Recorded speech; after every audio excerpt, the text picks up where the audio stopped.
High students, আমার যে YouTube channel Kumaresh English tutorial ক্লাসে তোমাদের সবাইকে স্বাগত।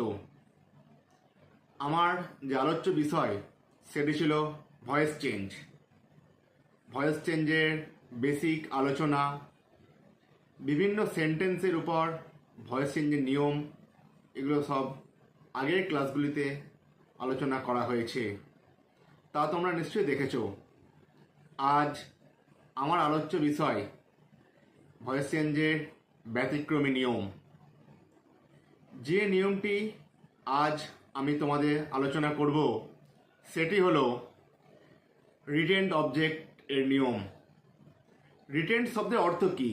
রিটেন্ড শব্দের অর্থ হচ্ছে যা থেকে যায় বা রয়ে যায়। কাকে বলে? যে সমস্ত বাক্যে, যে সমস্ত অ্যাক্টিভ ভয়েসে দুইটি অবজেক্ট থাকে, যখন সেই বাক্যটি আমরা প্যাসিভ ভয়েসে কোনো রূপ করব, তখন একটি অবজেক্ট সাবজেক্টে পরিণত হয়, অন্য অবজেক্টটি অবজেক্ট রূপেই থেকে যায়। যেটি অবজেক্ট রূপে থেকে যাচ্ছে সেটিকে বলা হচ্ছে রিটেন্ড অবজেক্ট। যেমন ধরো, এই যে বাক্যটি আমি তোমাদের দেখাচ্ছি, হি টিচেস আস ইংলিশ, তিনি আমাদের ইংরাজি শেখান। এই বাক্যটি দুটি অবজেক্ট, কি কি? আস এবং ইংলিশ। কাদের শেখান? আমাদের। কি শেখান? ইংরাজি। তো যখন আমরা এই বাক্যটির ভয়েস চেঞ্জ করব, তখন একবার ইংলিশটা আগে নিয়ে আসবো।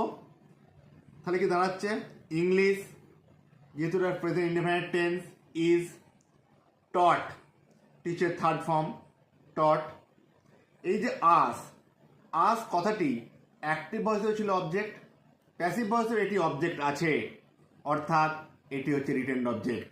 এখানে বাই সাবজেক্টটি অবজেক্ট হচ্ছে হি থেকে হিম। তাহলে হি টিচেস আস ইংলিশ, এর প্রথম যে উত্তরটি হবে ভয়েস চেঞ্জ করতে গেলে, English is taught us by হিম।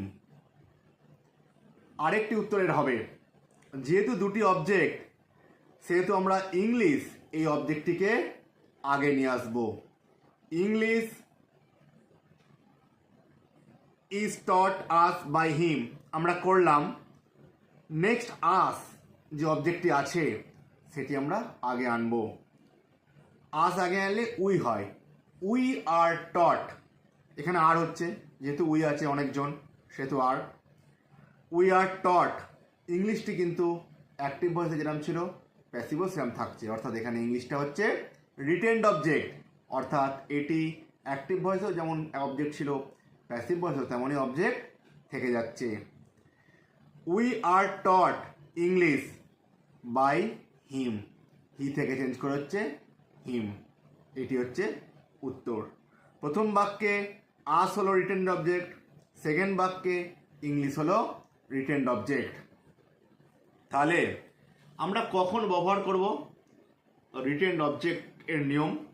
যে সমস্ত বাক্যে দুইটি অবজেক্ট থাকবে, ভয়েস চেঞ্জ করতে যাব, তখনই আমরা ব্যবহার করব রিটেন্ড অবজেক্টের নিয়ম। প্রসঙ্গত বলে রাখা উচিত, রিটেন্ড অবজেক্ট আমরা ব্যবহার করার ক্ষেত্রে লক্ষ্য রাখব দুটো অবজেক্ট যেন দুটো ভিন্ন ব্যক্তি বা বস্তুকে বোঝায়। কখনোই একই ব্যক্তি বা বস্তুকে বোঝালে রিটেন্ড অবজেক্টের নিয়ম ব্যবহার করা যাবে না। যদি ভিন্ন ব্যক্তি বস্তুকে বোঝায় তবেই কিন্তু এটি ব্যবহার করা যাবে। যেমন হি টিচেস আস ইংলিশ, এক্ষেত্রে অবজেক্ট কি কি? আস এবং ইংলিশ। তিনি আমাদের ইংরাজি শেখান, আমরা এবং ইংরাজি দুটি অবজেক্ট। যেহেতু দুটি অবজেক্ট ভিন্ন, সেহেতু এক্ষেত্রে রিটেন্ড অবজেক্টের নিয়মটি ব্যবহার করা যাবে। নেক্সট, 2 নম্বর ব্যতিক্রমী নিয়ম, ফ্যাক্টেটিভ অবজেক্ট। কাকে বলে জানি। যে সমস্ত বাক্যে আমরা যে একটু আগে বললাম রিটেন্ড অবজেক্টের নিয়ম, ঠিক তেমনই রিটেন্ড অবজেক্টের মতোই একটি অবজেক্ট আছে যাকে বলা হচ্ছে ফ্যাক্টেটিভ অবজেক্ট। সেটি আবার কি জিনিস? যেমন রিটেন্ড অবজেক্টের ক্ষেত্রে দুইটি অবজেক্ট দুটি ভিন্ন ব্যক্তি বা বস্তুকে বোঝাচ্ছিল। এক্ষেত্রে কিন্তু দুটি অবজেক্ট একই ব্যক্তি বা বস্তুকে বোঝাবে। যেমন দে মেড হিম কিং, তারা তাকে রাজা করেছিল। এই যে বাক্যটি আছে দে মেড হিম কিং, তারা তাকে রাজা করেছিল, বাক্যটিতে কটি অবজেক্ট আছে? দুটি, একটি হিম একটি কিং। দুটো অবজেক্ট আছে মানেই কি দুটো ভয়েস চেঞ্জ হবে?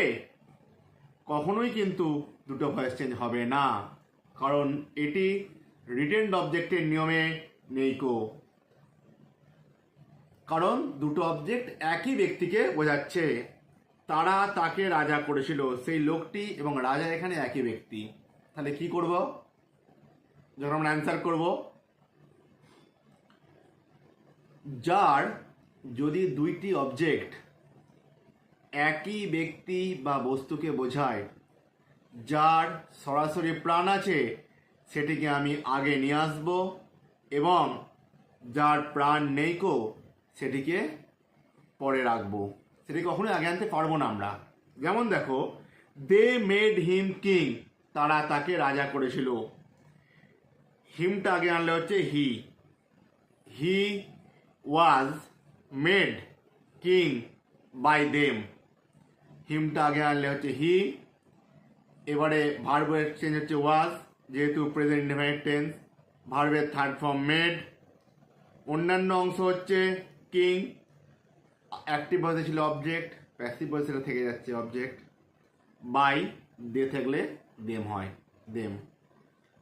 এটা সবাই আমরা পারবো, কিন্তু তোমাদের কারো কারোর মধ্যে প্রশ্ন হতে পারে, তাহলে কি স্যার আমরা কিংটাকে আগে আনতে পারবো না ভয়েস চেঞ্জ করার সময়? আমি বলবো না, কারণ এক্ষেত্রে ফ্যাক্টেটিভ অবজেক্টের নিয়মে এটা আসছে, এবং তুমি হিম ওয়ার্ডটিকে আগে আনতে পারবে। কেউ যদি করে king was made him by them, এই উত্তরটা তার কিন্তু ভুল। আগের বাক্যটিতে রিটেন্ড অবজেক্টের ক্ষেত্রে দুটি অবজেক্ট ভিন্ন ব্যক্তি বা বস্তুকে বোঝাচ্ছিল, সেজন্য দুটো অবজেক্ট কি আগে আনা যেত। কিন্তু ফ্যাক্টেটিভ অবজেক্টের ক্ষেত্রে দুটি অবজেক্ট যেহেতু একই ব্যক্তিকে বা বস্তুকে বোঝায়, সেহেতু যার সরাসরি প্রাণ আছে সেটিকে আগে আনতে হয়, এবং অন্য অবজেক্টটি অবজেক্ট রূপী রয়ে যায়। সেটি কখনোই সাবজেক্ট হতে পারে না বা বাক্যের আগে আসতে পারে না। বোঝাতে পারলাম? এই দুটি হচ্ছে ভয়েস চেঞ্জের ব্যতিক্রমী নিয়ম। এছাড়াও ভয়েস চেঞ্জের এখনও দুটি ব্যতিক্রমী নিয়ম আছে, সেগুলো আমি পরের ক্লাসে তোমাদের আলোচনা করব। তোমরা কিন্তু চ্যানেলটিকে প্রত্যেককেই সাবস্ক্রাইব করবে এবং ভিডিওগুলো ভালোভাবে স্টাডি করবে। ধন্যবাদ।